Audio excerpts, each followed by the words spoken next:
This is West of Everest, one day after Oklahoma survives a scare against Auburn by a final score of 24-17. The Sooners trailed in the fourth quarter for the first time all season. The first time all season Oklahoma just trailed in general. Unfortunately, the Sooners found a way to win the game at home in what was an incredibly ugly, disjointed performance really by both teams. And we're here to talk about it. Lee Benson joined by Grant Benson. You know what? We have a lot of likes and dislikes, I would imagine. The most important thing, though, Grant, is that Oklahoma is now 4-0 going into the Sooners' first bye week of the year. Good morning. Good morning. Yeah, as I was going through and rewatching the game, taking notes, found that I have more dislikes than likes in this game. But at the same time, I'm quite pleased that they won a game which I don't think they played very well, to be honest with you. And I think Auburn played pretty well. And OU didn't, and OU still won the game and covered. So the defense played well. They didn't play well in some situational spots. But I thought, and just kind of launching into it just as like a 30,000 foot view thing, I've on the offensive side of the ball, that was a clunker, a total clunker from the offense. But they scored and got the drives and made the plays when they needed to, which is something that is pretty nice to see. I think that is something that's a little bit different for a Brent Venables coach team, because even when they had top 10 offenses in the country with Dylan Gabriel and Jeff Lebby, it seems like a lot of the time situationally they weren't very good. But in this game, I thought situationally OU's offense did what they needed to do to win. And I'm sure we're going to launch into all of that stuff. But most of all, they got to win, a tough physical win against an SEC team at home. And they are very, very likely going to be 5-0 heading into Texas in 3 weeks. And that's throw a party. That's good. That's what we wanted. And they have achieved that up to this point. Well, let's do what we always do on these podcasts, at least for this season. Now, that's just kind of the way it started, and we've been doing likes and dislikes. And I think that's an easy way for us to go through our list of things, and there's going to be a lot from this game. But let's start with the likes. I mean, Oklahoma won again. They're 4-0, beat a top 25 team. Second time this year the Sooners have won a top 25 matchup at home. And we'll start with likes on the offense, and I mean, I'm sure our likes are going to be similar and the same. And this is an easy first one. And this is for you, Grant, because, in our last episode, when I was doing my delayed Temple reaction, you wanted to you kind of critique me for some of my likes and dislikes. But I think this first like, should be the top like overall and really specifically, and that's the final touchdown drive for Oklahoma's offense. It was, again, I mentioned at the top, first time all season Oklahoma had trailed. And Oklahoma gets the football for the first time trailing under John Mateer. And the Sooners needed to go down and score. There was about 7 minutes to go in the game, down by a point. Field goal obviously gives them the lead, but a touchdown's a lot better. And Mateer and the offense absolutely delivered. Oklahoma on the drive never got to third down. Never got to a third down. And I'll go through it.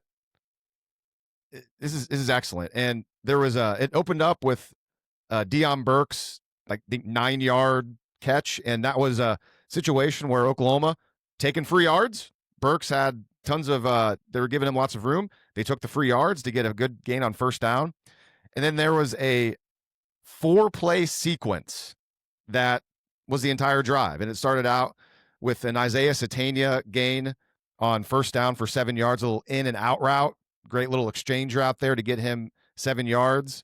Then the next play on second down was when Mateer looked to his right, but then came back to Kanik on the backside of the play for 15.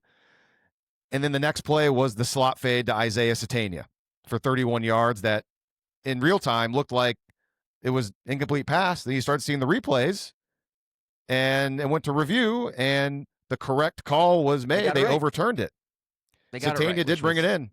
He did. What a freaking throw that was. Just dropped it right in the bucket. And there was a few, like it was a John Mateer game. He had a lot of misfires, but then there were some throws where you see like the behind, the sky cam view behind it, and you just like, God, whoa. He like, how did he fit that in there?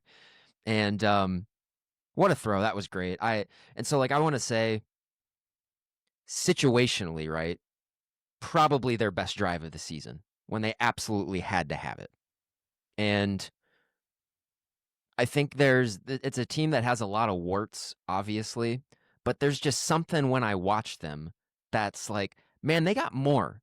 They have more. They can get better. I think a lot of this is just um they have way more in the tank than they've been showing, and I think they just have to get better. And I think this drive is like one of the promises of that, where it's like it's there, you can see it.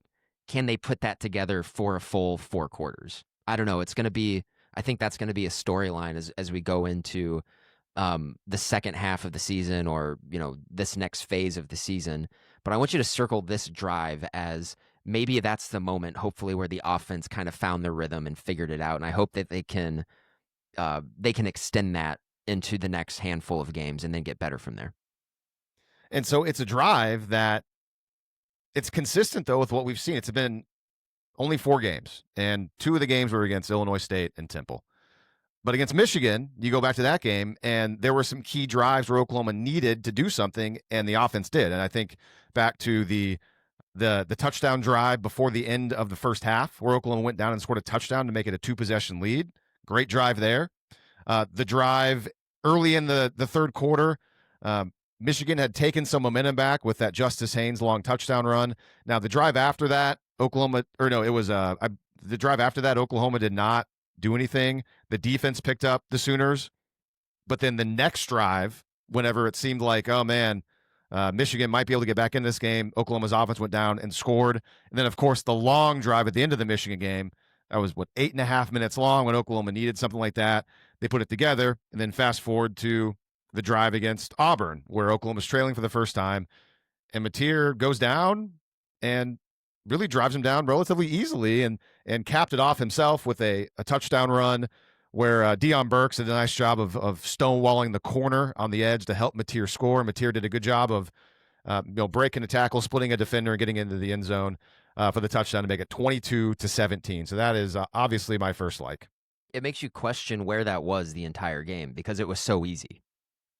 They went, it was a hot knife through butter on that drive. And so that's where I really, really wish that we had the all 22 so I could see what the offense was doing prior to that, like the entire game. Because it felt to me, for the most part, that Ben Arbuckle didn't have a very good game in this one. Everything just sort of felt off. And I'm curious, what about the last drive? What did they find there? And was that there the entire game? I'm curious about that. So we'll see. I'll go into another like, and it is it's related to this final drive, because this final drive featured, I think, 2 guys that really make this offense go. So I'm gonna have a bit of a hot take here. I want to know what you think about it. So I think Isaiah Satania is the best wide receiver on this team that we've seen so far. I think he's the most consistent. He gets open the most out of anybody. Actually, that's of the wide receivers, that is. But Jaren Kanak is the best pass catcher on this team. The offense needs to essentially roll through him, I think. I don't think it's any coincidence at all that their best drives of the game all involved Jaren Kanak moving the sticks and getting chunk plays. And that's why I would like to see like an all 22 look, because I'd like to see what they were having him do earlier in the game. Was he open and Mateer just wasn't looking his way? I'm not sure, but through 1/3 of the regular season so far, I mean, I think Jaren Kanak is like the most valuable player on the offense. So the way my brain works, I don't think of it that way, because Arbuckle clearly is a guy that he's not going to scheme his entire offense around like one player. It's an offense that a lot of people get involved. And so to me, it doesn't really matter that Kanak is that good, I mean, I agree, Satania has been the best receiver. It's just Arbuckle is going to call what he's going to call, and it's going to depend on matchups and whatnot. So sure, I agree that Kanak's been great, but I don't think Ben Arbukle's somebody that's going to just all of a sudden base his entire offense around the tight end. Sure, that's not what he's going to do. From what I'm watching, he's there. There's 4. This is 4 game. We have a 4-game sample size where the other team can't cover him. I mean, he's open. He's open a lot, and he catches the ball whenever it's around him and it's on target. And I mean, he's a matchup problem for everybody. And So I would really love Kanik to have. I mean, he needs to touch it 10 times a game. Genuinely, he needs to. I mean, he's leading the team in receiving. He's got 307 yards now receiving. I mean, the fact that they got 2 or maybe 3 guys that potentially could, at this pace, reach 1,000 yards is pretty insane. I'll reference the Oklahoma Breakdown podcast whenever they were doing their like out of the box, like bold prediction, whatever show, typical podcast topic in the summertime.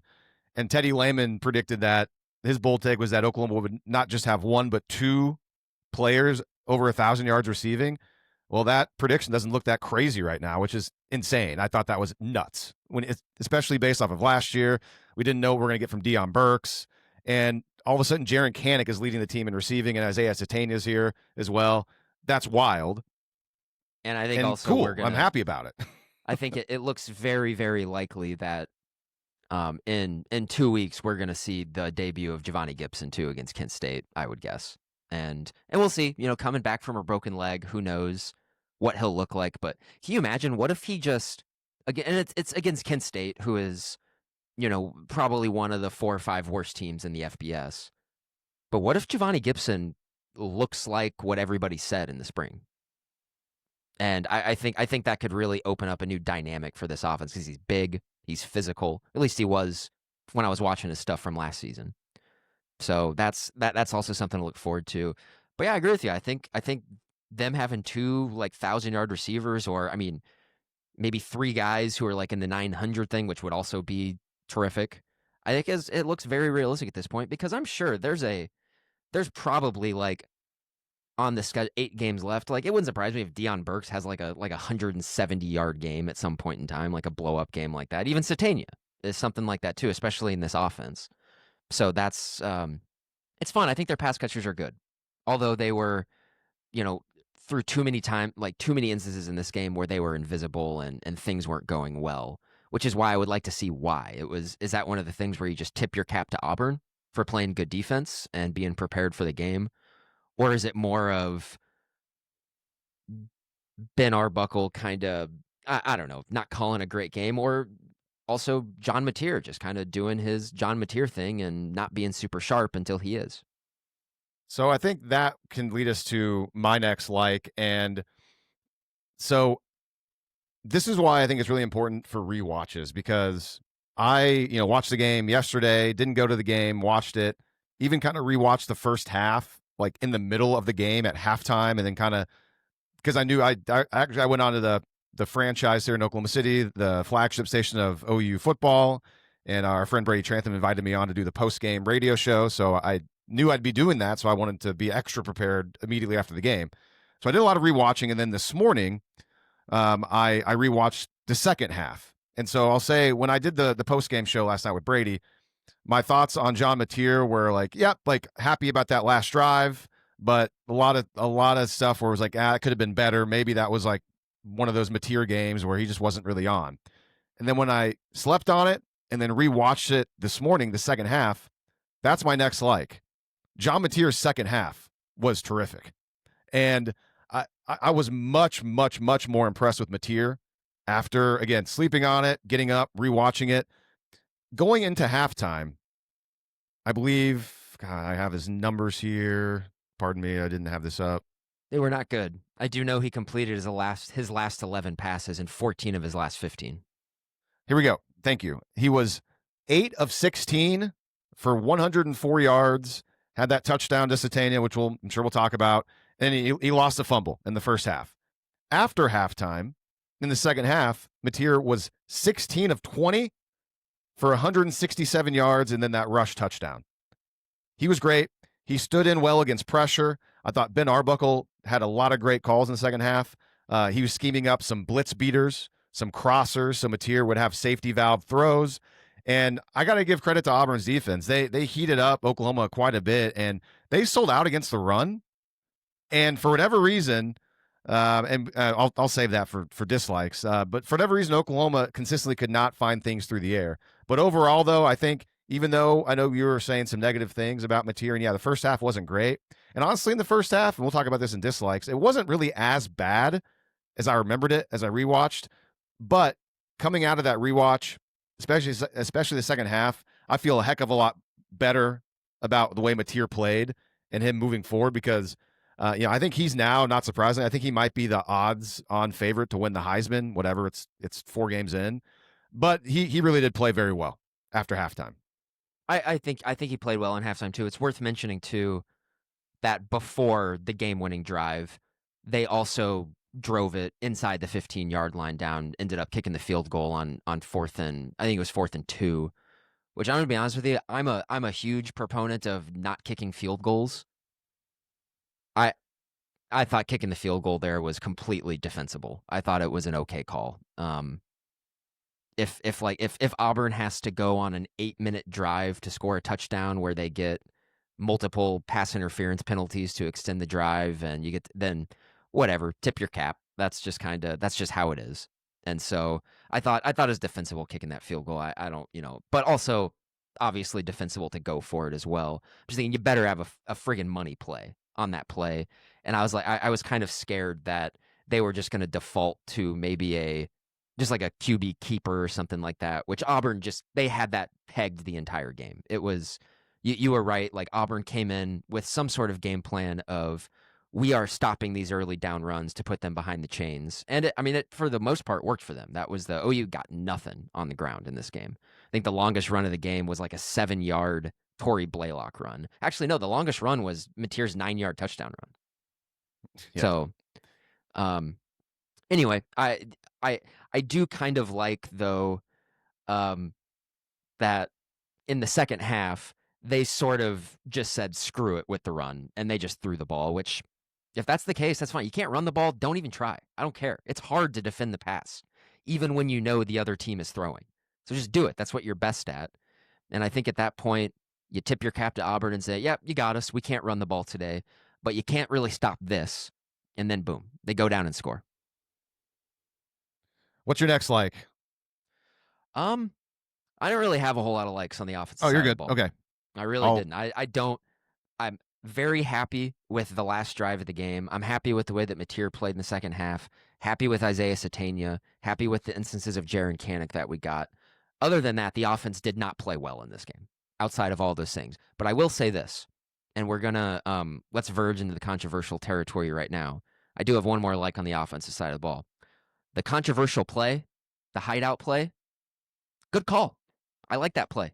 It's a good play. They can't run it again this season, but it worked perfectly. They found a loophole in a completely unenforceable rule, and they scored a touchdown. SEC ready. That's what that is. Okay, good, because that's my next like was just in general Isaiah Satania, 9 catches, 127 yards, and that touchdown. So sure, we can talk about it. And here's my like the SEC came out late last night, issued a statement, said, hey, it should have been illegal. It should have been flagged. I got a problem with that. Why? Because it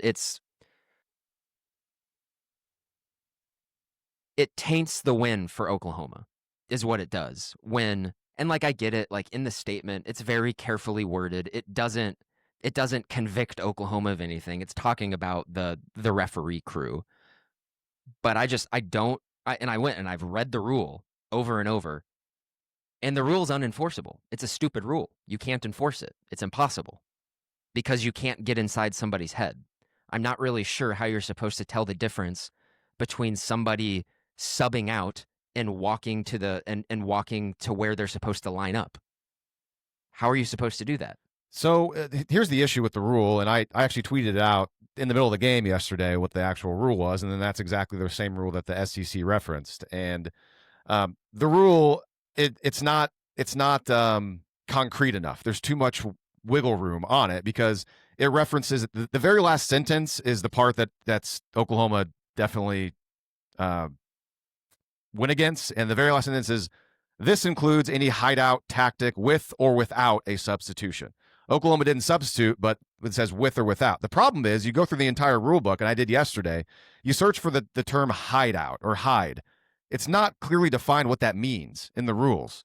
So I believe that I was kind of Googling stuff like, there's referee message boards on different levels, NFL. And I don't know if in the NFL there's actually a definition for what a hideout is. If it's like a certain amount of yards between the sideline and like if there's a receiver that's like 5 yards or closer to the sideline, then that's technically you're hiding out. I don't know, but that's kind of where Oklahoma, if there was a Oklahoma lawyer that wanted to argue, they could say, wait, what is that? Well, what does a hideout tactic mean? What does that mean? It's not clearly defined. Oklahoma, it's technically, I mean, it's in the rule book. I mean, that's what they were doing. They were trying to hide him there. But also, my problem is, and I have no problem with them issuing the statement. It's in the rule book. Oklahoma got away with one. Fine, that's part of the game. Sucks for Auburn fans, but hey, here's the thing with Auburn: like decent football team. Either way, like they're not like if Auburn goes 11-1 and wins the rest of their games, then sure, maybe you look back, ain't gonna happen. That team's okay. I thought they were going to be better than a lot of people did. I still think they're going to be pretty good. They're going to probably win 7 or 8 games this year, and all their fans have every right to be upset about that, and that's fine. Like I would be too. But so there's that. It's not really clearly defined. Oklahoma got away with one.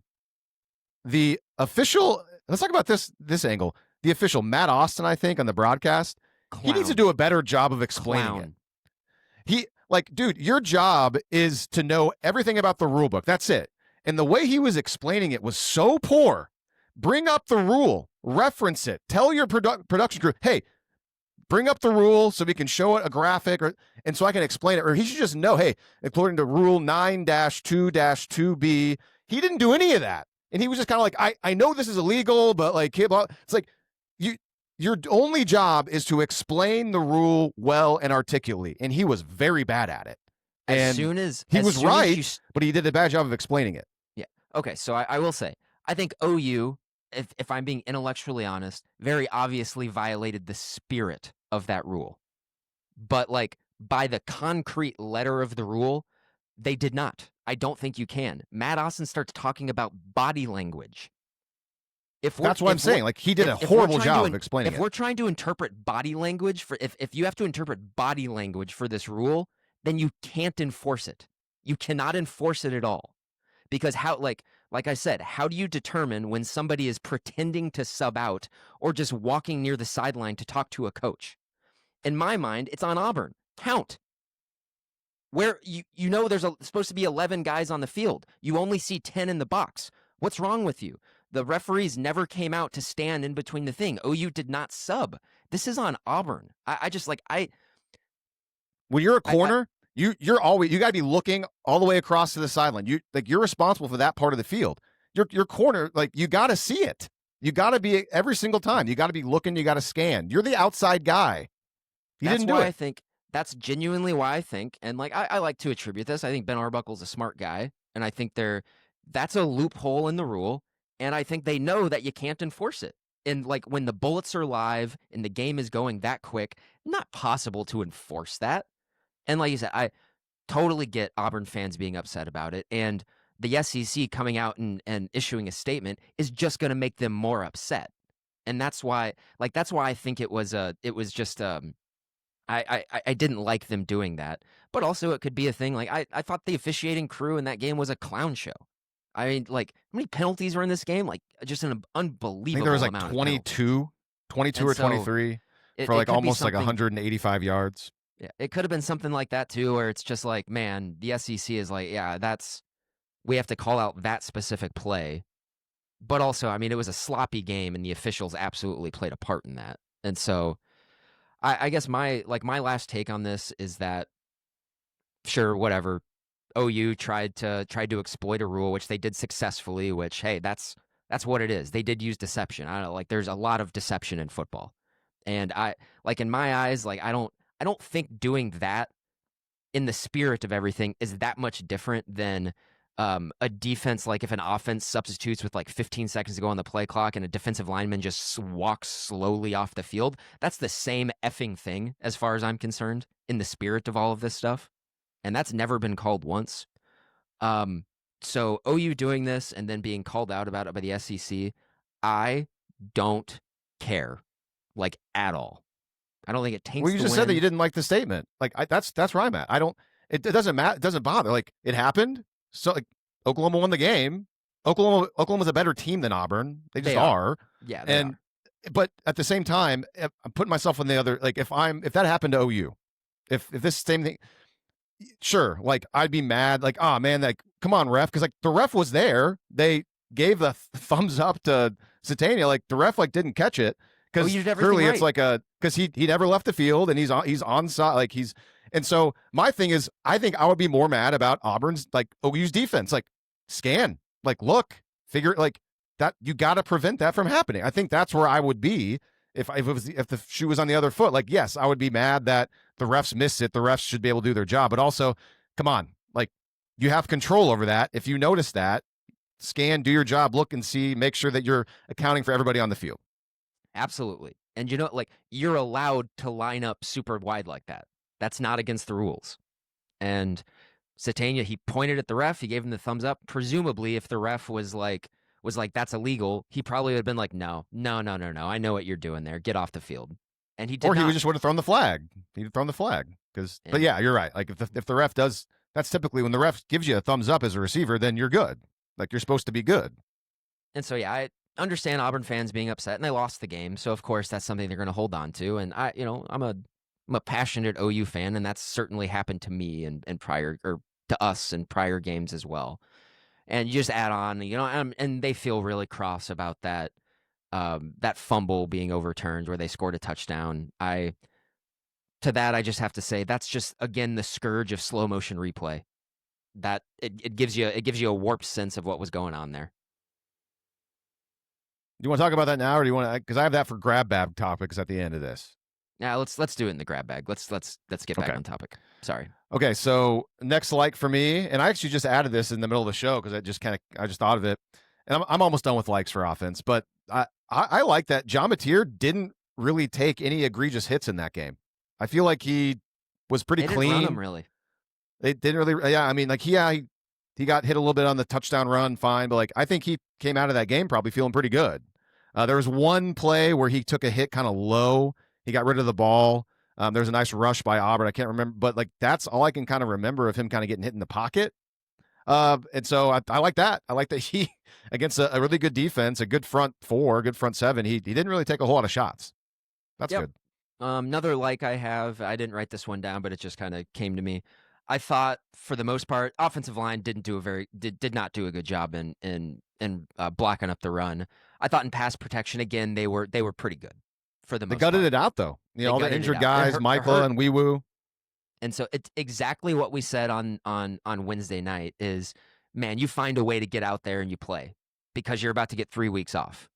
And they did. So hats off to them. And I thought in pass pro, it wasn't great. It wasn't perfect. It was acceptably good. And I'll take that every day after what we saw last season. And I mean, Logan Howland started and played most of the game at left tackle. I'm shocked that that Fasusi didn't. I mean, he played like 5 snaps, maybe. I guess I didn't even see him. I saw people say that when he was out there, he looked pretty obviously hobbled and like not 100% there. Well, good thing there's a bye. Yeah. He's got plenty of time now. He's got, I think, hopefully it's one of the. But also with Fasusi, you're talking about now. It's like, this guy can't stay healthy. Like it was unlucky. He got rolled up on in the Michigan game at the end of the game on that final drive, and like it happens. But gosh, how many? Like what, they got 3 because I think that's what happened to Michael and Weewoo. Like they were high ankle sprains against Temple, and presumably that's what happened with Fasusi if he's still hobbled 2 weeks later. And that could be a big reason why they couldn't run the ball because I mean if those guys are trying to push through high ankle sprains, I mean it's how are you going to get pressure and be able to push out and run block? I mean it's a lot easier to kind of sit back and at least pass block and give Mateer a little bit of time. So maybe that factored into the lack of run game. And also I think Auburn knew it, man. They really sold out against the run. And I don't know. I guess maybe the secondary played their best game of the season because I thought Auburn, I mean, there was times where Oklahoma had guys open, but not as much as I would have expected. And I think but that's where I would criticize Arbuckle because I don't think we saw enough of them attacking the middle of the field with Jaren Kanak. I didn't see enough of that, I thought. But also maybe they tried and Auburn took it away. That's why I want to see like different angles of stuff. Speaking of Jaren Kanak in middle of the field, the best throw of the day probably was Mateer to Kanak up the seam where Mateer layered the ball over a defender in front of the safety. That was a great throw in the second half. And that was terrific. Happy to see that happen. I think they kicked a field goal on that drive. They did. They did. That was a that was a very very similar throw to the one-handed catch against Michigan 2 weeks ago. Kind of the Mhm. same sort of thing. This one I think was the window is a little bit more open than the Michigan one. But yeah, very very good throw there. Before we go to defensive likes, I just want to throw this in there because these guys deserve credit. We'll do quick little special teams likes. Tate Sandell, 3 for 3 on field goals, including that 49-yarder. Kicked a 52-yarder last week. Be pretty great if he's relatively consistent and can make. I mean, if he's hitting 49 and 52, if it's when he's like being asked to kick like a 40-yarder or obviously like under 40, if he's automatic under 40, then that's a weapon that Oklahoma has. And obviously, if he's able to make 40 to 50 yarders, and I mean he's not going to make all of them, but that's a good sign that Tate Sandell has settled in so far through 4 games. So good for him. Yeah, it looks like he's got a really good leg. That 49-yarder was, I mean, he killed that. Like that would have been good from far. And then also, I think you obviously have to shout out Grayson Miller too, who was quite terrific in this game in terms of field position. He flipped the field a handful of times, and I guess I don't know, poor Jacob Ulrich because he just got Wally pipped. I think Grayson Miller is their punter. Yeah, I was gonna say that was my next one. He gets credit. He punted the ball very well.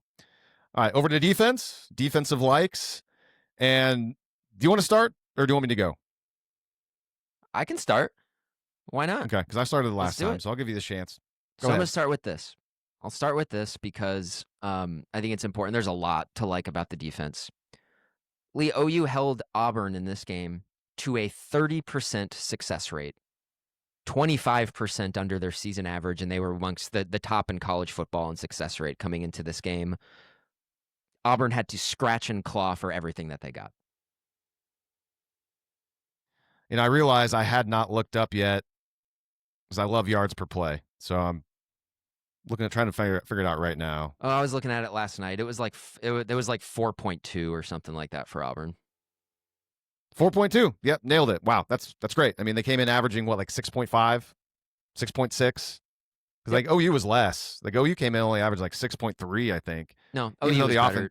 OU was better in yards per play. Really? In. Yeah. Oh, okay. Well, my mistake. By like a little bit. I think it was Auburn was at like 6.25 or something. OU is like 6.36 coming into the game. Oh. I was thinking Auburn was higher. Okay, but still, I mean, they hold Auburn to about 2 yards less yards per play. That's terrific. My first like, I just the defensive line was outstanding. I mean, 7.5 sacks combined between that group. Outside of 1 to 2 plays, I thought they were terrific at keeping Jackson Arnold contained and limited his ability to run into space. That was a huge thing that I really did not want to see happen, was Jackson Arnold just going through the middle of that defense and picking up 6-7 yards here, there. Aside from 1 or 2 plays, he didn't really do that. Also, terrific against the run. Save from 1 explosive run by Cobb. That was just a breakdown everywhere. It wasn't really on the defensive line. That was Kendall Daniels missing a tackle in the hole for it would have been a 1 yard gain. He just missed it.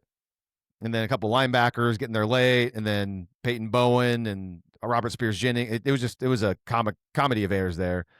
Individually, Jaden Jackson was great. I think 2.5 sacks for Jaden Jackson. I was texting the group text. There's the one where he just kind of pancaked Jackson Arnold. I just can't imagine that feels great. If you're Jackson Arnold with Jaden Jackson just smothering you. David Stone was really good, man.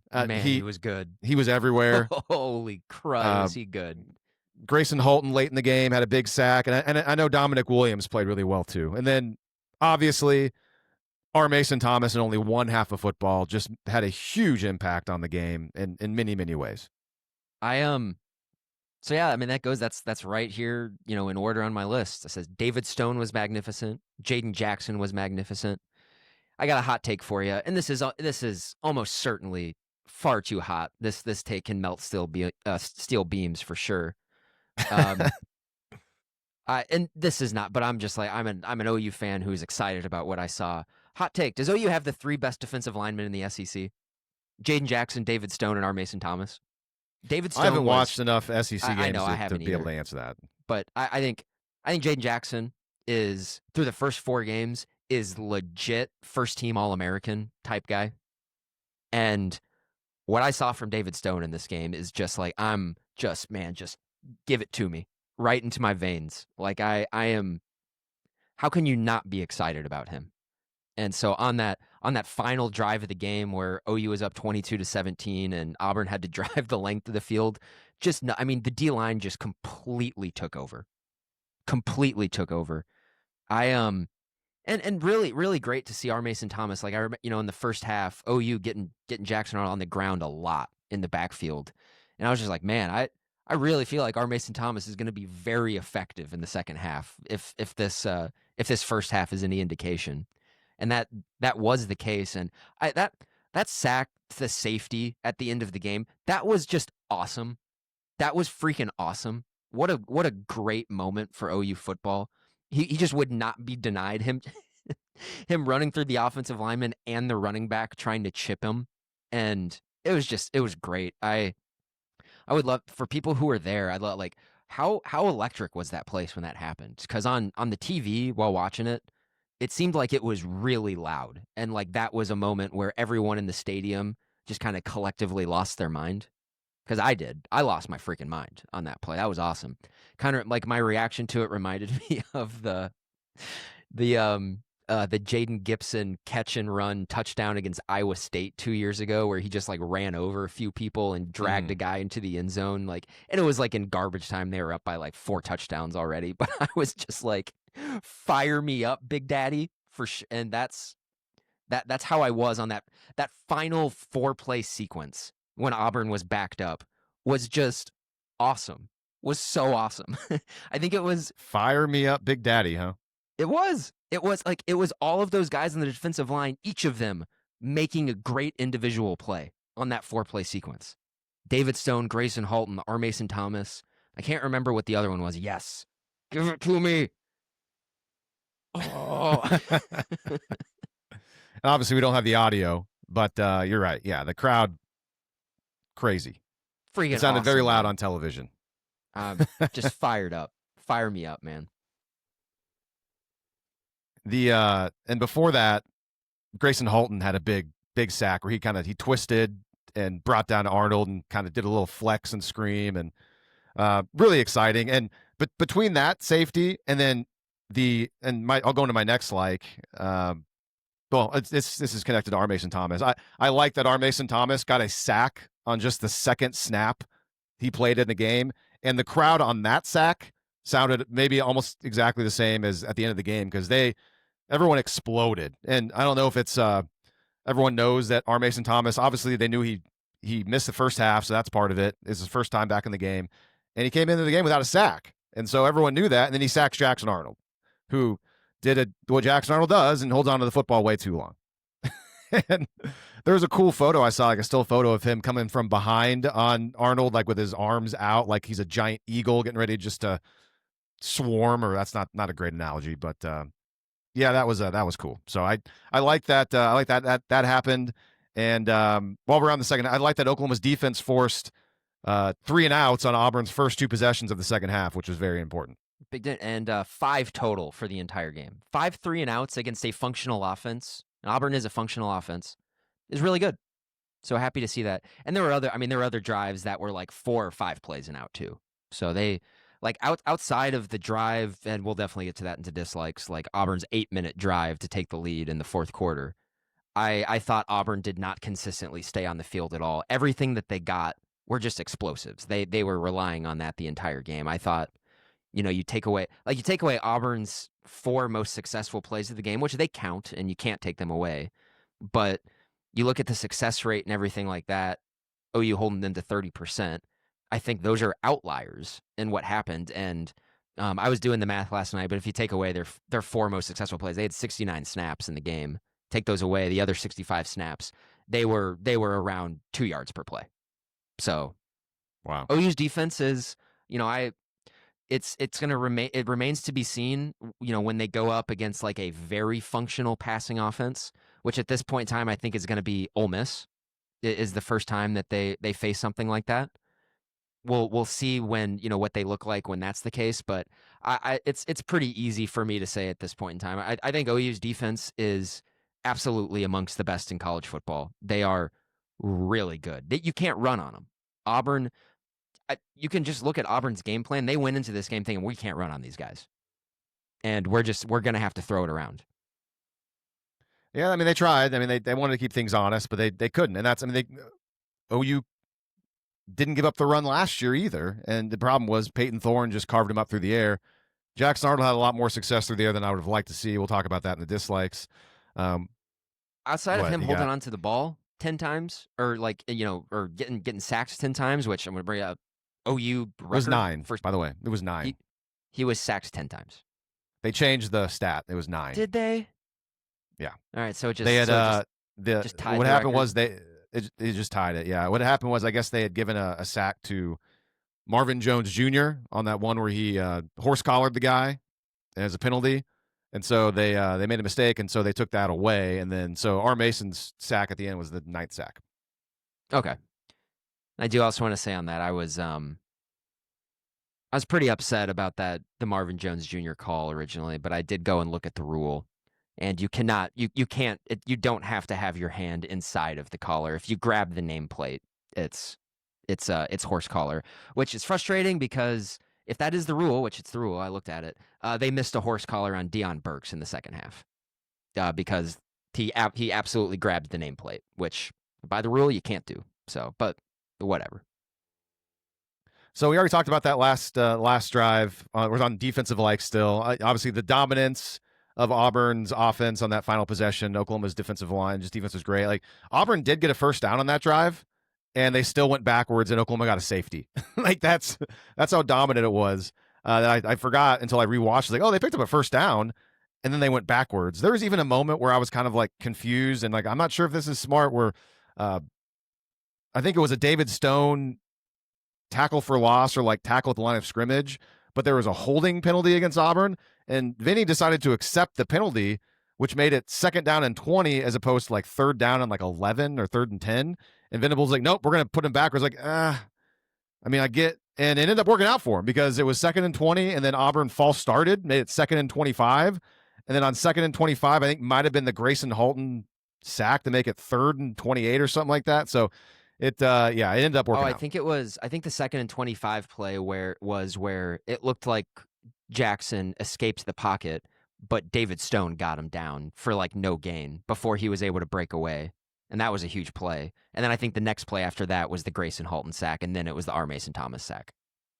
Oh, yeah, you're right. Yeah, 3rd. Yep, you're exactly right. I'm looking at my notes now. So good call on that. The only other like I have on defense, and it's kind of a smaller one, but worth noting, in the first half, I like that after Auburn got the ball deep into the red zone in the first quarter, and they had 1st and 10 from the 11-yard line, that Oklahoma was able to hold them to a field goal on that drive. I thought that was really important. I think the broadcast said that was the deepest penetration any offense has had into Oklahoma's like red zone all year. Yes, because the only touchdown they had given up was from far. Yeah. So I thought that was important that Oklahoma was able to get off the field there, holding Auburn to a field goal. All right. Well, you have any more likes on defense, or do we have to? So I will say now shift to the negative. This will be. I think maybe this is a good transition to the negative, because I do want to say, for as frustrating as it was that Coleman got behind the defense a handful of times, they sacked Jackson Arnold 9 times, and a lot of it was because OU was playing pretty good coverage on the back end. And Jackson Arnold holds the ball. If you breathe on a receiver and you are near their general direction, he doesn't throw the ball. And so yeah, I just want to say, like, there were some instances of OU playing really nice coverage on the back end on everything. It's just, I'm trying not to let the handful, like the 5 or 6 plays that I think I'm thinking of, paint a negative picture of everything else, because for the most part it was pretty good. Yeah, OU gets credit for that. My only concern is that more seasoned passers that know how to play on time better than Jackson Arnold. Who's to say there's open guys that he's just not seeing? Because we know he doesn't see stuff a lot of the time. So he's got to see somebody flash open to pull the trigger. That's why he holds the ball so long. But I also thought, based off of what I've seen from Jackson Arnold in his college career as a starter so far, I think it's pretty reasonable to say that, like, the 9 sacks notwithstanding him holding on to the ball too much, like, when he actually let it rip, that may have been his best college game he's played so far. As far, I think the Alamo Bowl still probably his best game minus his turnovers, because like I think he was the most comfortable and competent, and threw for over 300 yards and just looked really easy, like an easy thrower. That was a long time ago, but yeah, I mean, given the competition, this situation, yeah, I mean, I think that definitely was his best Now, he played well. game throwing the football. I thought he played well, but him holding on to the ball, that's like his biggest demerit as a quarterback so far, because he really, I mean, he fumbled a lot last year, but he didn't really throw many picks. And I don't know. I thought for him coming back and playing on the road against his former team, I thought he hung in there, and he did have some nice throws, and he diagnosed some things when OU heated him up pretty hard. So I think I don't think a lot of OU fans expected Jackson Arnold to play that well situationally at times, and he did. You tip your cap, and I'm just glad OU won. All right, let's get into offensive dislikes.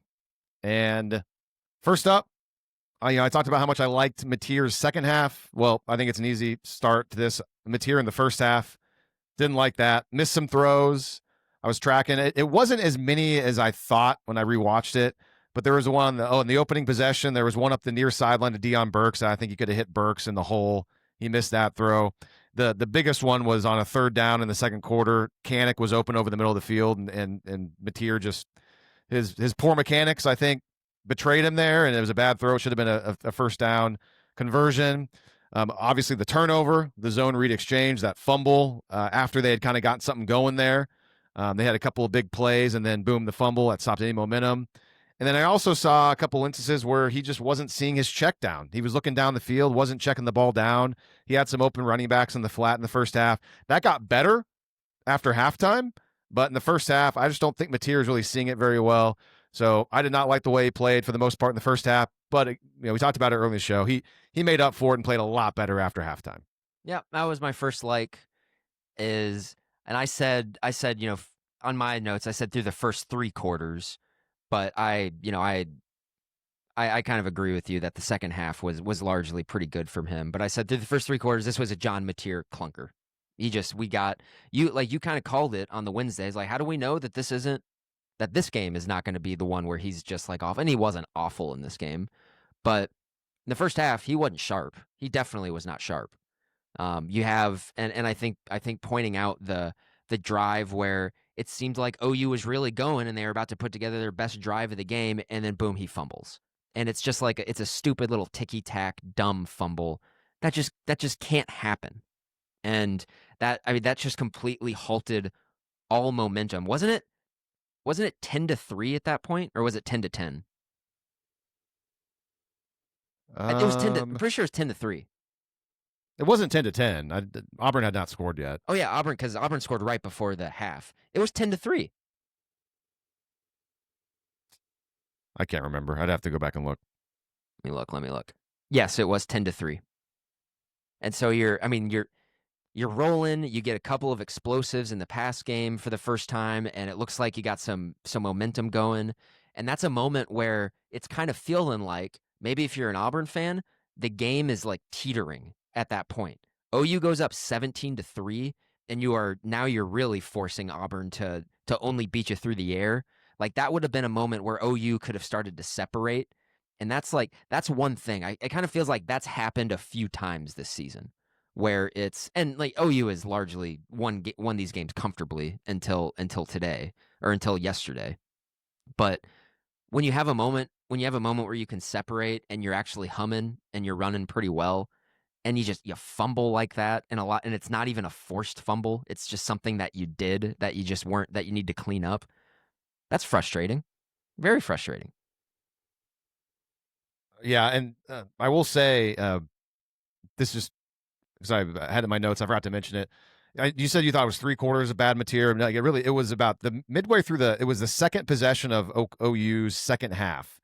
And it was a third down and I think 11. And you'll remember this, whenever they ran Kanik across the field, he was open and he picked up a first down.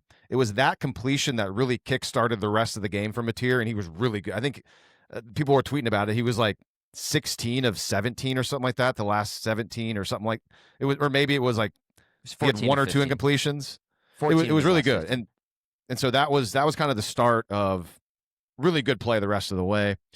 All right, more dislikes. OU couldn't run the football. I was disappointed. I really thought they'd be able to find some lanes and kind of keep the offense on schedule. Maybe similar to the Michigan game where it wasn't great, but they did enough on the ground to kind of keep Michigan on their back footing.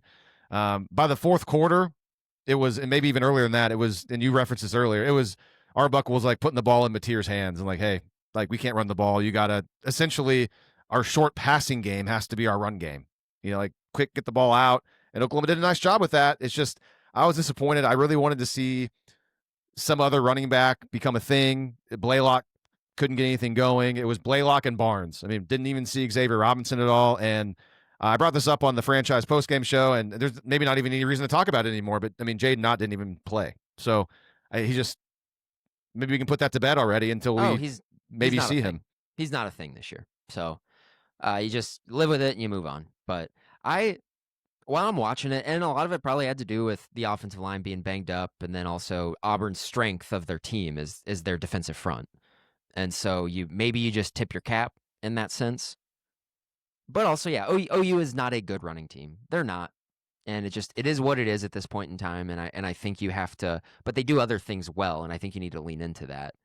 But also, like while I was watching the game, it was hard not to think that, man, I hate their run schemes.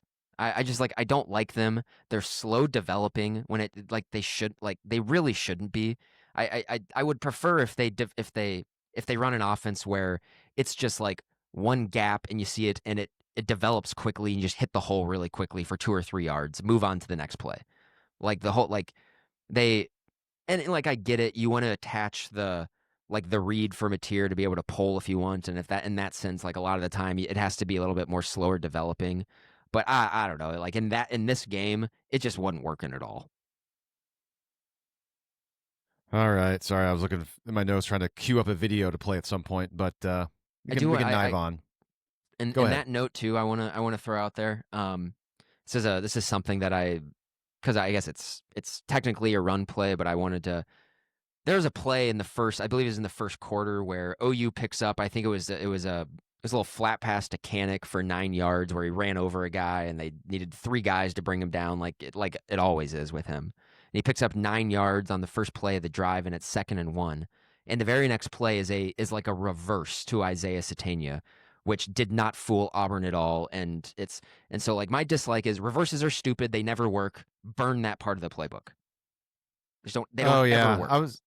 And it nuked the drive. It nuked it. I mean, they work sometimes, but yeah, that wasn't great. And then another example of that was one of the rare times they got positive yard. Oh, you got positive yard, and I can't. There's the second half. Blaylock picks up like 4 yards on first down. It was like 2nd and 6, and the next play they went back like a GT counter, and they lost the 4. They went backwards, and it's like, man, that'd have been a good time maybe to pass the ball on 2nd down and 6 to keep it going, but they were trying to get him off balance. Let's see. Next dislike on Oklahoma's offense, and this is, we kind of touched on already. OU did not throw the ball around the yard on Auburn's secondary the way I wanted to see him do it. And the final numbers were not that bad. I mean, Mateer 271, I think, through the air, hit a couple big plays when they needed it. Still overall just disappointing that Arbuckle and Mateer couldn't find more consistency throughout the game. But hey, when they needed it, when it mattered the most, after halftime, they were much better. So at least they improved upon it as the game went on. I'm happy that they at least relatively consistently throughout the game, or not as consistent as I would like, they were still able to find chunk plays, which I think this offense has a lot of warts, obviously. But I don't think this is a final product, and I'm always encouraged that they're still able to throw the ball deep down the field, or like on the middle portions of the field, and get 10 to 15 yards, 15 to 25 yards. That's something that this offense has. And so I think that raises the ceiling of the offense, but no doubt they need to get better. They need to find some sort of run game, and that's going to open everything up from there. All right. You have any more dislikes? Yeah, I got one for offense. I got one. This is about you brought up Mateer missing guys like in his check down in the first half. I thought he missed about in 2 or 3 instances he missed Torrey Blaylock for chunk yardage, and the check down there's just nobody there, and he was wide open, and it would have been a first down. In the second half, he did finally start to see the check downs, and all I got to say is catch the ball, Javonte Barnes. That's a touchdown. It's a touchdown. Yeah, I mean, no it was a little there. bit of a high throw. Probably still should have caught it. You got to catch it. You're a Division I athlete. It still hit him perfectly in the hands, even though he had to jump. Catch the ball. Look, it's a ball, dummy. Catch it. Tweeter, Varsity Blues. Yeah. I thought about putting that in my dislikes, but I was like, I'm not going to pile on to Javonte Barnes. He had one in the first half. I think it was in the second quarter. And this is what he's good at. He had a blitz pickup where he absolutely destroyed the linebacker who was blitzing. Yeah, like you could hear it on the. It was like you could hear the pads pop, and the guy just ran into a brick wall and just went down like instantly. And Barnes immediately like laid on top of him and kept giving him the business. That was pretty sweet. Yeah, that was good. Defensive dislikes, and pretty obviously number one is the pass defense. And man, I know Jackson played pretty well relative to what we saw last year, obviously, but to me that looked like Jackson Arnold for the most part, and OU made it easier on him in certain situations that it needed to be. He's got great receivers, so he's got that going for him. But now I was going into this game, I was so excited. Like, what if Oklahoma's secondary is actually good? They played really well the first few games. Now I'm back to like, okay, let's pump the brakes. It's Cortland Guillory had a rough day, and he was asked to be in really tough spots a lot of the time. I mean, Brent Venables asked him and Davon Jordan and Gentry Williams and Jacoby Johnson for some reason for parts of the game to be on an island for the most part with maybe one safety over the top every once in a while, but like a single high, like to try to have that safety cover the entirety of the field is difficult. So effectively, a lot of the plays, there was no safety help. And Auburn probably should have taken advantage of it more. There was 2 instances that really bothered me. And the first 2 times of the game where Auburn had the ball backed up within the shadow of their own end zone. I think in the first quarter it happened, and Jackson hit a big play down the middle of the field to Cam Coleman where he underthrew the ball and it wasn't a pretty pass, and Oklahoma still gave it up and took the pressure off of him. I didn't like that. That's on the safeties. And then after the big booming punt that for some reason I think Malcolm Simmons fielded it inside his 5, and it set Auburn up once again inside their own goal line. Cam Coleman double moved Cortland Guillory, and Jackson put a perfect ball out there for like a 45 yard gain that took all the pressure off. It's like, you're asking your freshman corner to do a lot, and hopefully this game helps him. That like hey man, it happens. Like we were asking you to do a lot of difficult things. You survived. Yeah, we pulled you here and there, but they kept putting him back out there because Davon Jordan wasn't doing any much better. He played the he played the second most snaps on the defense. Guillory did. Okay. Behind Peyton. And Bowen. I mean and Jackson Arnold was not. I mean, a couple of times they went Gentry Williams' way, but didn't happen very often. They were picking on the freshman and picking on Davon Jordan, and it just I didn't have a problem with a whole lot of it because he was asked to do a lot of really difficult things. My biggest issue, his PI in the end zone on 3rd down, where he effectively, again, he was on an island. There was not going to be any safety help, but he was given 9-10 the second half, 9-10 yards to Cam Coleman. It was a quick like 2-step out fade, and he turned the wrong way. Guillory turned the wrong way. It's just, you got to play that better. You got to play that better. Other than that, you can't. I mean, he was called for PI later on 4th down where it should have been a hold, and that was the right call. He just grabby, tuggy, pulley, made me think of Trey Brown. It's just, he was put in a lot of difficult positions, and he didn't have a good game. He didn't play very well, but I cannot emphasize this enough. He was asked to do a lot of really hard things as a corner, and I guess that's on Brent Venables. We're like, you know what? we think we're going to put him in this spot and see what happens. And Oklahoma won the football game ultimately. But man, and like But maybe if they would have played more two high safeties, helped them out, maybe they wouldn't have been as good against the run. I don't know. they would have. They did. They put him in a really bad spot in this game. I think asking him to be on an island against a guy he's going to be a first round pick in 2 years is asking a lot of him. And you hope that it doesn't burn his confidence. I mean, he still played the second most snaps on the defense, and so maybe this is just like a learning experience for him. But yeah, there was far too many, like especially that first PI. I mean, when the ball's first in the air, he's in good position. Just trust your technique now, and it's fine. Like you're in good position, but you don't turn your head, you don't find the ball, and you impede the receiver, and that's PI all day long.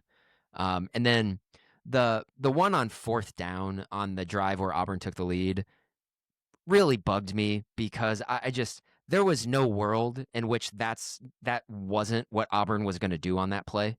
That entire situation was we are doing this and we are either going to get a Cam Coleman Most touchdown or a pass interference. That's what's going to happen on this play. And I wish they would have given him more help. It was 4th and 11. And it is what it is. On that one, that was like 4th and 6, I think. That was the one where it was. You're right. Yeah, you're right. I'm sorry. Because it was after it was 4th and 1.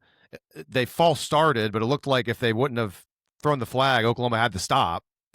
And then on 4th and 6, another thing, like Guillory, he's young, he's got to learn. But I don't remember Cam Coleman ever even like running a slant. Like everything was to the outside, and it's like maybe Cortland was like one of these routes he's gonna run a slant, and I'm like, so he kept. And when you're playing man coverage, you got to shade to the inside for the most part. It's just, but everything was a fade and out, and he still just didn't really ever adjust to it. The double moves happened. Double moves are tough especially if you have no safety help. But like knowing that you have not much safety help, you can't really jump on that first move, man. You got to be more conservative with your coverage, and especially when you know that your front 4 and your front 7's so good, and they can rush the passer well. Like trust it more, and I hope that he learns. He's got talent. And to your point, I hope his confidence is not burned. Teddy Lehman, I'll give him credit because I brought this up weeks ago. I did like his point on their podcast when they were talking about how good Guillory looked in training camp. But Teddy said, "Hey, we don't know how this guy's going to respond to being out there in a real game, getting burned in front of 80,000 people. How are you going to be able to react to that?" And that happened. That happened. Like fortunately for Cortland, he was at home and not on the road. But how does he bounce back? We'll see. We'll see. But and how much of it is Cam Coleman is, I mean, I think the only receiver that they're going to face the rest of the season that's in the same tier as him is Ryan Williams. That's going to be on the road at Alabama. And so how much of it is that just Cam Coleman's really good, and Cam Coleman deep down the field, that was Auburn's ace in the hole. That's what they had in this game. Like that's what it was. And so maybe that's one of those instances where it's just like maybe this was just like a tough drag out like slobber knocker SEC game, and you just move on. You just like, hey, they got us a few times, and that's it. You tip your cap, you move on. But I was thinking over this, while watching this game, that they need Eli Bowen back. They need him back.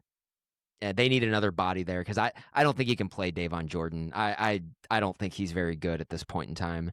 Gentry I thought was decent in this game, but we'll see. They need another body there. Like that is an above average player, and it did look like Eli Bowen actually like dressed and went through warm-ups in this game, which is something that he hasn't done before. So he's going to get another 10 days to rest before walkthrough and stuff like that starts for Kent State. And you'd hope to get him out there for a few snaps against Kent State so he can get like the speed of the game down before you play Texas after that. Yeah, you say Eli Bowen. I'm kind of with you though. You've kind of said you're not really sure if we're going to see him. I don't. I've kind of wrote him off, and like my thing of like they need another body.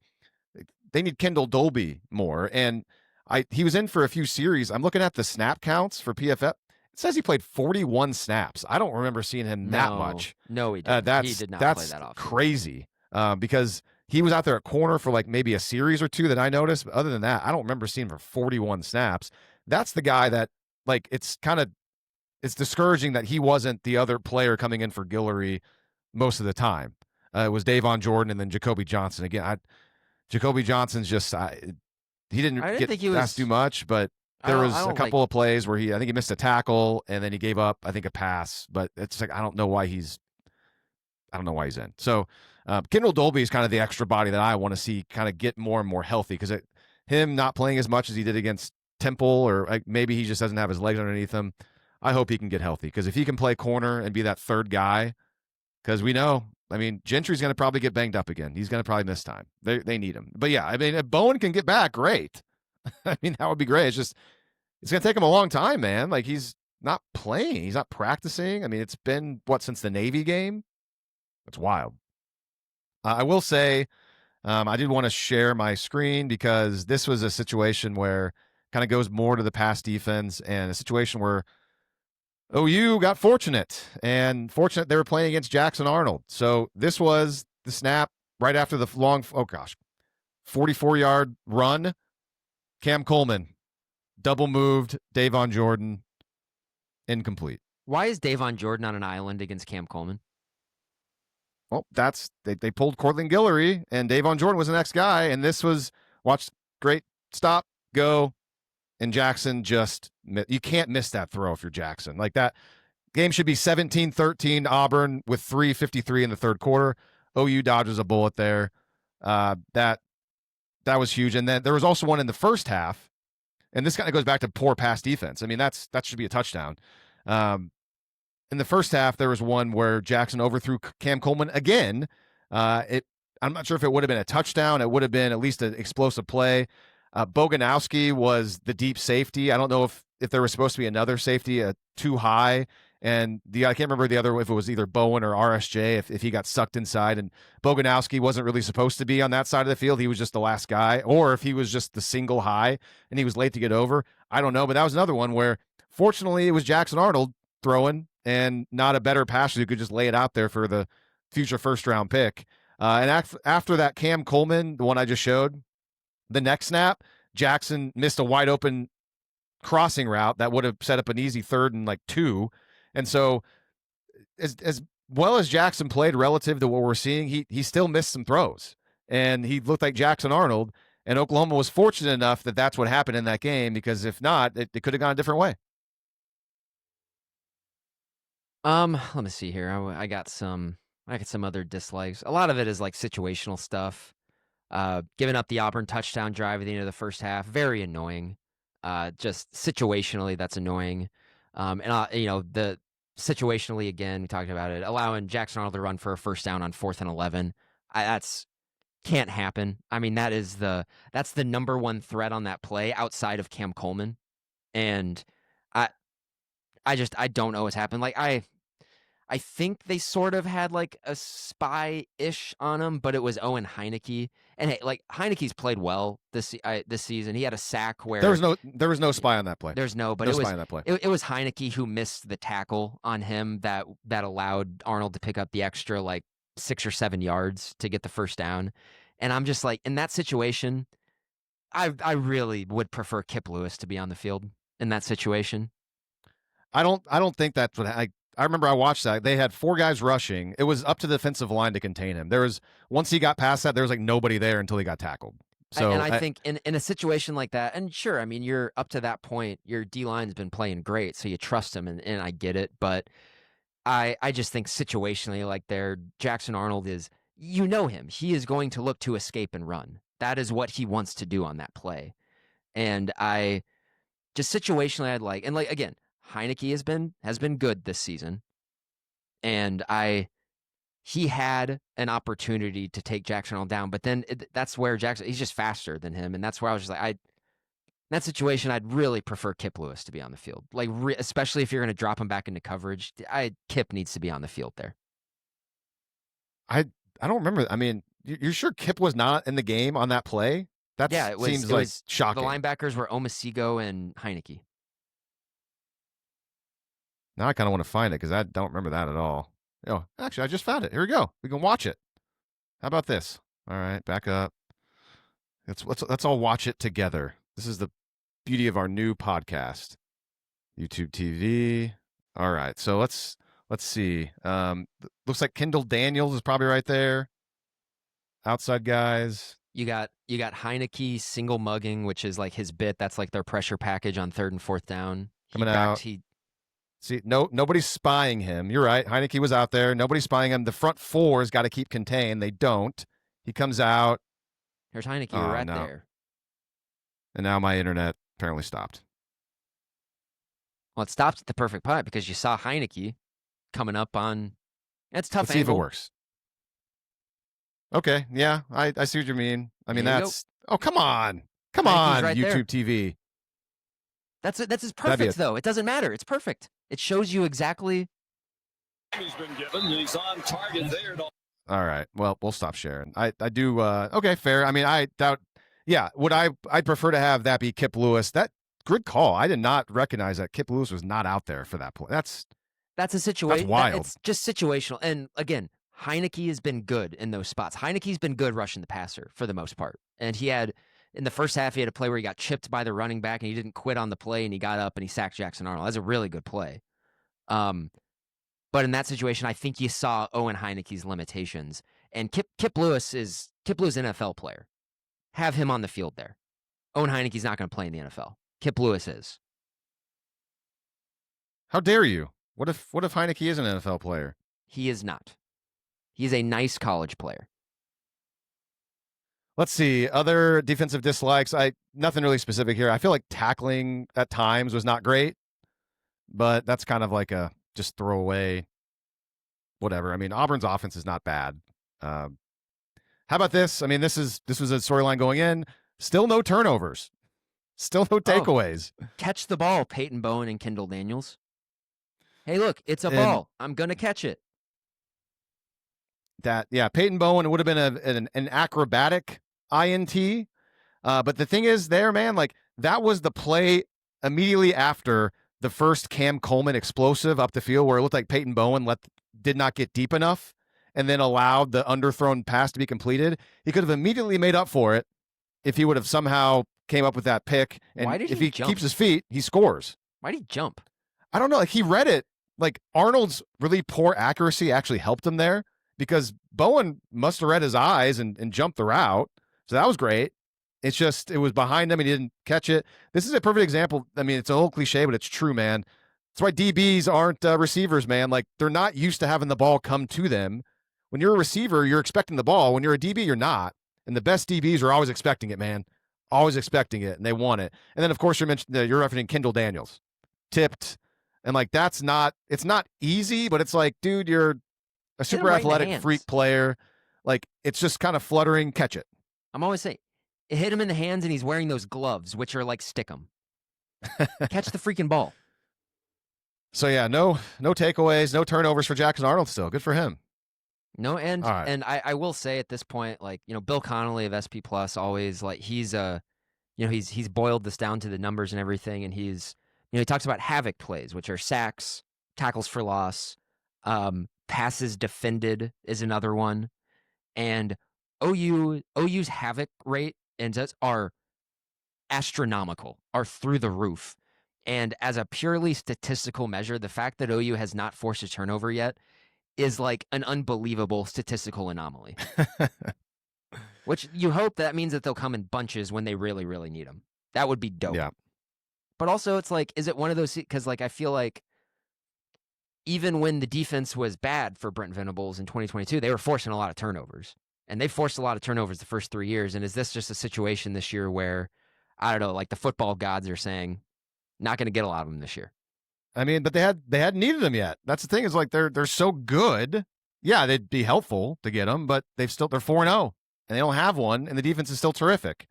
So it's like, yeah, it's tough to complain about it. It is. But like, just think, I mean, the offense hasn't had a short field to score yet, like after a turnover.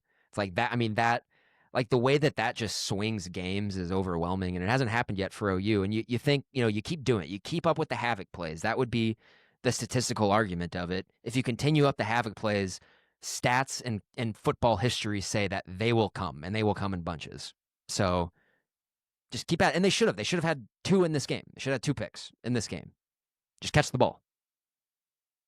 Peyton Bowen also jumped up and knocked down a Jackson Arnold pass that, like, I mean, that'd have been a hard interception, but like, it was like, sometimes those are like randomly picked off, like when there's certain like speed of, anyways, they'll come at some Bowen point. was pretty good in this game. I think it's pretty clear that he's like he's their guy, he's their safe. Like he played every snap on defense. So he's like, if he can start turning these like good, like he's in the right spot, like, but I'm still kind of like, man, why'd you let a guy get behind you? Like, it's just that extra step. It's almost kind of like Billy Bowman. Billy Bowman, like, yeah, he would make some plays here and there, but there was always like one, he was missing that extra like little gear. And I guess he's starting or playing a lot for the Falcons right now, so good for him. It's just maybe Bowen can kind of get to the point where he's making these plays and it looks better. So, okay, defensive dislikes. Anything else on your mind? Not really. I talked about the situational stuff. I have just grab bag stuff at this point in time. Do you want to transition to that? Yeah, I just have one grab bag thing, and that's the first series of the game, the Auburn defensive touchdown that was overturned. And I do have it queued up. So, and they didn't show this replay angle until coming back from the start of the second quarter. And this is the key angle. And like a big part of this I want to talk about is just the presentation of ESPN. So I thought it was kind of like Matt Austin and his explanation, or his poor explanation of why Oklahoma exploiting that rule was like, he was right about it, but didn't explain it well. You're going to see Satania. The key to this is that Satania does not catch the ball immediately. He bobbles. He bobbles it, doesn't have it. Now he's starting to gather, hadn't put it away, then it's knocked out. That's why that play is overturned and ruled incomplete, because he never brought it in cleanly. And technically, it's the right call. Was it enough to overturn because it was called a touchdown on the field? I don't know. I think that angle there is enough to overturn, but I do think if you're an Auburn fan, you could say that, like, OU got a break there. OU caught a break because it was called a touchdown on the field. Here's where I want to go, and so, like, before you go, I just want to, the most interesting thing about it to me was that the ESPN broadcast presentation, as they were reviewing it, they kept showing the part where Satania was going down, like, oh, is he down before he fumbled? When the whole point was that what I just showed you is that he didn't have possession of the ball. And the fact that nobody in the production booth, nobody like Greg McElroy, like nobody was like, hey guys, can we go to a different angle where, like, I'm pretty sure he didn't catch the ball immediately, that they didn't bring that up until they came back from second quarter. Like, what are these guys, what are you watching? What is your job? So like, they were showing everybody the wrong thing during the replay review. That just bothered me so much, because I'll give credit to Teddy Lehman. I was actually in the car driving when that happened, listening to it on the radio, and Teddy Lehman immediately was like, Toby, I don't know if he caught the ball right away. I think he was kind of bobbling it. So when I got back to my home and like was watching it, they weren't showing the replay of that. I couldn't tell. I was like, I couldn't tell if Teddy was telling the truth or not. Sure enough, Teddy was on top of it, and they didn't. So that's the part that I thought was crazy, is that the production of it was so poor because they kept showing the part of the play that didn't matter during the review process. Yeah, I understand why Auburns are cross about it. Makes sense. I mean, I think you can reasonably say that there wasn't enough slam dunk evidence to overturn it, but also, like I said, I'll get on my soapbox again. The slow motion replay gives you a warped sense of what was happening there, and I know we've disagreed on this so many times, but it doesn't make sense. It's when you watch it in real time, it doesn't look like a catch. That's not the point, though, Grant. That's not the point. It is. That's why replay exists. Life is not in slow motion, so you are getting a warped sense of what happened. It kind of looks like a catch when you watch it in slow motion. When you watch it in real time, you see that he had the ball for less than half of a second. What you're arguing then is that you don't want to have instant replay. No, that's not what I'm arguing at all. In a situation like that, watching it in slow motion doesn't freaking matter, is what I'm saying. That's the point of instant replay then, is so you can actually see it, not in real time. And that's why, like, the whole that's the point of instant replay, is so you can actually see it. Not in that sense. You want to see if somebody is in bounds on something, go slow motion all you want. That's fine. But when you're looking at whether or not this is a catch, you slow stuff down to see like everything looks like a freaking catch if you slow it down. No, it doesn't, because there's a rule of a catch. You have to put the ball away and make a move. He never did that. You can't. It's harder to tell that whenever it's in regular motion. That's the point of instant replay. You slow it down. Like, okay, did he ever catch this? Did he ever put it away? No, he didn't. Thank you for instant replay. Overturned. As I say, it looks way more like he does put it away and catch it when it's in slow motion. When you watch it in real life, which, real life is in regular motion. That's what happens. It doesn't look like he catches the ball, which he didn't. So, like, it's just it gives I disagree you that it looks sense more of like he actually puts it what away. I disagree that it makes it's very obvious he hasn't put it away in slow motion. That's why slow motion is so good, because he bobbles it, never has it, and as he's moving the ball down to tuck it away, that's when the Auburn guy knocks it out. He never puts it away. And it's easy to see in slow motion replay, therefore it's not a catch. That's what I'm saying. If you watch it in real time, though, and you're thinking, did he catch this ball? You see it's just like, yeah, he has the ball for like 0.2 of a second, and then it's out. And it's like, oh, yeah, that's never a catch. That's my point. I just think it's a very bizarre thing that you have with instant, because the whole point of instant replay is that we can actually see things and then use the rule book to base off the ruling of what we're seeing. So, yes, if you're an Auburn fan, and I know Hugh Free, yeah, you can be mad about that, because they're going to let those play out on the field, obviously, because they don't want to blow it dead. And then, what if he did fumble?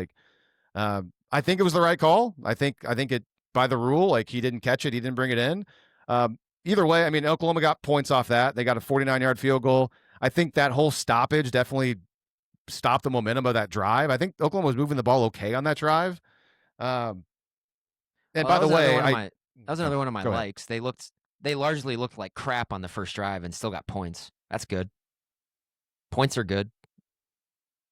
I did forget to mention that when I showed that Cam Coleman overthrow that Jackson should have had a touchdown, Auburn did not get points on that drive. That was the drive where the backup kicker missed that long field goal. So anyway, just wanted to acknowledge that. And that was a huge break by Oklahoma. Not only did they not give up a touchdown, Auburn didn't even score. Also, okay, so another thing I'm thinking of is we're doing grab back here at the end of the show, and you may have some things as well. You mentioned, we already talked about the 4th and 11. We tried to show the play. Heineke maybe had a chance to make it. Maybe that was just football gods karma of Jackson getting that, because OU got away with a play before, because Gentry should have been flagged for a pass interference on that really nicely called trick play by Auburn. So I think maybe that was just football gods karma, and because Auburn ended up scoring a touchdown anyways on that drive. And so that was Oklahoma caught a break there. Yeah, they did. I thought Greg McElroy was awful as a color guy. He's awful. He was just. I just couldn't. And even going back and rewatching the game, the amount of times I was just like, "Shut up, Greg." Was he was awful. And honestly, Sean McDonough was pretty bad in this game too. And he called Deion Burks Deion Banks one time. I get they're not perfect. They're human. They're not OU people. They're not. But it's man, your job is to do this, and it's not an easy job. But McDonough's been doing this for a long time. That's what he sounds like. And McElroy just is particularly just not. And I'm not a big announcer guy. I don't really care either way. But whenever it's obvious, it's man, the biggest thing for McElroy we haven't talked about this yet. Into the first half, OU's trying to get points. Nice little explosive play to Deion Burks. But Satania gets called for OPI, which technically probably was the right call based on the rule book. But as I went and I tweeted this out. Quite marginal. Right. I don't know how Satania avoids contact, because he's running an out route and he turns to run his out and the DB's right there. He can't avoid him. I thought that's about as good as you can do without making contact, or with making contact. And clearly the refs are looking for any sort of contact. They throw the flag there. And I know that's another example of Oklahoma got screwed, or Auburn fans are oh, that's obviously OPI. But on the play, McElroy's oh yeah, look at Satania obviously throwing his shoulder out there to knock him. No, he didn't. He didn't. Didn't do that at all. stopped, ran an out route, and then bumped into the guy like pretty naturally. I went and read the Yeah. rule this morning because I wanted to go through, and it essentially says that it's like the onus is on the offensive player not to make contact, but also there's a stipulation in there that says unless it's unavoidable. And in that instance, if he's running an out route, it was unavoidable. Like right when he turned his head, the DB was there. Yeah, that play and how they called it, it made me think of Auburn talked to the refs and said, please look for OPI on Oklahoma. They probably saw it on tape. Probably saw it on tape. Smart. If so, that's smart by Hugh Freeze. And they called it again later in the game, and that one was a slam dunk. That one was obviously OPI. So later in the game. Yes, very obviously. It makes me wonder on that play. I put it in my notes. If Deion Burks, I wonder if he's supposed to run his route behind the line of scrimmage on that play, because if he catches it behind the line of scrimmage, you can be blocking down the field. And they make, because that was like he was like blocking like Satania, like that was obviously OPI, but Burks caught it past the line of scrimmage. Easy. Well, yeah, easy if he was behind the line of scrimmage, it would have been totally kosher. But that's what I'm saying. Yeah, it makes me wonder if Burks maybe didn't run the best route. Yeah, but yeah, the one on Satania at the end of the first half, which prevented OU from trying to field goal in that situation and taking the lead into halftime. That was frustrating. I don't. But whatever. I mean, it was a relatively poorly officiated game, and it's like they were really looking out for a lot of stuff. But when it came to, it's like they kind of let everybody get away with everything, like in the box, like in the trenches. It kind of seemed like, and so that was frustrating. But I think both fan bases are going to be happy to never see that officiating crew again. All right, well, that's all I have for my notes, my grab bag. You got anything else? I don't think so. It's a good win. This team is a work in progress, and they have a lot of warts, but I think their defense is going to give them a chance to win every single game that they are in, and I'll be curious to see what it looks like when really the meat of the schedule starts in the second weekend of October. It's going to be really interesting to see how well they do against sort of like this grab bag of offenses they're going to face in the second half of the season. But I think, man, the offense can get a lot better, and I think it's there. There's like I don't think it's a completed product. The offense at this point in time is not great. I think they're pretty good. It's a pretty good offense. They're not great, but they're leaving stuff out there, and I don't think it's from a lack of being good. I think they just need to clean stuff up. Like they got a lot of room that they can grow here, and it's going to be interesting to see them against Texas. Like I'll be watching in 2 weeks when they play Kent State. You hope there's, like, in terms of their emotion, it's similar to what happened with Temple, where they come out businesslike and they slam these guys in the ground. Yeah, but that's going to be important, man. So I projected OU to win this game emphatically. I thought the recipe was there, and the signs were pointing towards an emphatic OU win in this game. And you know what? There were moments in this game where it could have trended that way, and that's where OU needs to get better. Because when your defensive line dominates to the level it did, you sack a quarterback 9 times, you have 14 tackles for loss. That's dominance. And I would have really, really liked them to separate when they had the opportunity in this game. But hey, when they absolutely needed it, they got it. And that's what good teams do. And I think this is a good team. I would really like them to continue to grow to be a great team, because I think they have it in them. This team has a little bit of juice in them that the first 3 versions of Brent Venables' teams did not have. Are they going to be able to reach that? It remains to be seen, but I think the possibility is there. They can get better. I hope they do. They got to get healthy, though, first, which is why, man, this bye week comes at the perfect time. What are we going to do during the bye? Are we going to take a break? We can. Maybe we can come back, maybe do like a short show this week sometime, or maybe maybe we'll see what happens. We'll see. Good teams win. Great teams. You want OU to be a great team. Great teams cover. And except for the Illinois State game, OU's covered. And that R. Mason Thomas. There wasn't really a line in the Illinois State game. That's I guess there was a theoretical line. Oh, okay. Well, in that case, they're 3 for 3. And that was huge. R. Mason Thomas safety that got him over the top there. Let's see. A couple of last thoughts. It's the offensive line injuries we talked about going into this game on Wednesday. That was what was really worrying me as far as like, can Oklahoma separate? And that was a big reason why I picked that game to be a little more low scoring.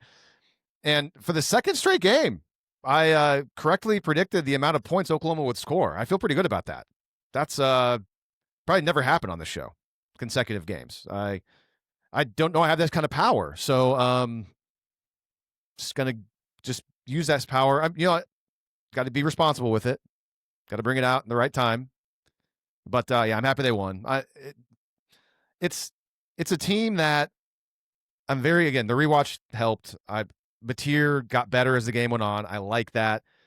We're going to learn a lot more about Oklahoma as the season goes on. Everyone knows the schedule is back heavy. Man, it is back heavy. And the defense needs this, if the secondary can just figure it out. I'm still feeling good about that. Got to remember, though, what was Oklahoma's season win total? 7.5. I mean, that's kind of the way and maybe that's why my brain works now that I'm older and I understand how betting and everything work. Like, yes, Oklahoma can be at this point. They're 4-0. They can keep winning. They can be a playoff team. I mean, they got a great defense, the offense, but at the same time, though, I'm still operating of like, you know what? Like when they were struggling and they could have lost yesterday, I was like, yeah, this is a win total 7 team. You know, like if they win 8 games, that's technically a surpassing expectation. And also, you got to remember, Brent Venables is still the head coach of this team. They won yesterday, but boy, it was choppy in a lot of ways. In a game where we kind of, you thought it would be a little bit higher scoring. I know our friend Brady Trantham thought Oklahoma would be able to separate more. Auburn's not a bad football team. They're a good team. At home, though, a player that you recognize in Jackson Arnold. But to Venables' credit, they won the game, and now they're going on a bye. So, like, I still got to have all of that in my head of, like, not going to all of a sudden just buy in immediately. But so far, so good. That's fair. What I will say is, like, and you listen to the Solid Verbal podcast, one of their mantras is, especially with the team, is win your clunkers. I thought it was a clunker for OU. I really don't think they played very well. I think Michigan's a better team than Auburn, and they looked way better against Michigan than they did against Auburn. So, maybe. I don't know. We'll see. Yeah, maybe. I think Michigan and Auburn are similar, but I think Michigan would probably be a 3 or 4 point favorite on a neutral field against Auburn. I think Michigan. I think Auburn. No, I think Michigan can't throw. Michigan can't throw the ball. Like so, like Auburn can stop the run. I think Auburn would be favored in the neutral site game. I think Michigan. I think Auburn would have nowhere near as much success through the air against Michigan as they did against Oklahoma. Oh yeah. No, you're right. That's the sad thing about it. I think Michigan could shut out the Auburn offense. All right, guys. Well, fun one, kind of. Glad Oklahoma won. And stay tuned for what we're going to do, I guess, this week. We don't know yet. The Sooners, 4-0. And going on a bye week. By the way, Auburn, we're going to find out how good Auburn is, man. They're next week at A&M, bye week, Georgia, and then Missouri. Boy. That's a massive stretch there for old Hugh Freeze. If they get through that and don't win a game, he may get a pink slip in the middle of the season. All right, guys. Thanks for everything. We'll read 3-word reviews. I guess we got to come back and read 3-word reviews sometime this week. So we'll have a show at some point this week. Until then, for Grant, I am Lee. This is West of Everest. If you enjoyed this episode, make sure you subscribe to the show. And if you want to help us spread the word, please leave us a 5-star review. And also, tell all of your friends who are OU fans about West of Everest. You can listen to this podcast on iTunes, Spotify, Stitcher, and SoundCloud.